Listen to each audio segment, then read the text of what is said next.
Hello friends, మీరందరు బాగున్నారా? నేను ఎక్దమ్ మస్తుగున్నా.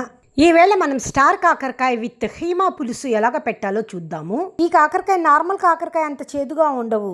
ఇవి మార్కెట్లో చాలా అరుదుగా దొరుకుతాయి. దీని పులుసు కానీ కూర కానీ చాలా అద్భుతంగా ఉంటుంది. ఈ కాకరకాయలు అయితే మా ఇంట్లో పండినవే. దీని కాపు చాలా తక్కువగా ఉంటుంది. మా అమ్మగారికి మొక్కలంటే ప్రాణం. మా చిన్ని పెరటి మొక్కలన్నీ మీకు ఒకసారి చూపిస్తాను. చూసారా ఫ్రెండ్స్, ఇది ఎంత కలర్ఫుల్ గా ఉందో.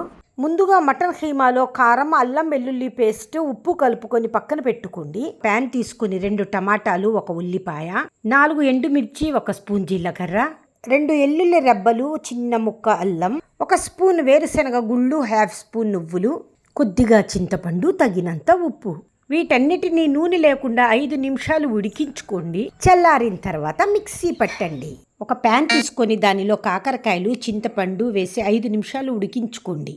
ప్యాన్లో కొద్దిగా నూనె పోసి దానిలో ఉడికిన కాకరకాయలు కొద్దిగా ఫ్రై చేసుకోండి. దానిలో మిక్సీ పట్టిన టమాటా, ఉల్లిపాయ ముద్దను కూడా వేసేయండి. కాకరకాయలకు మసాలా ముద్ద పట్టే వరకు కదుపుతూనే ఉండాలి. దీనిలో కలిపి పెట్టుకున్న హీమా ముద్ద కూడా వేయండి.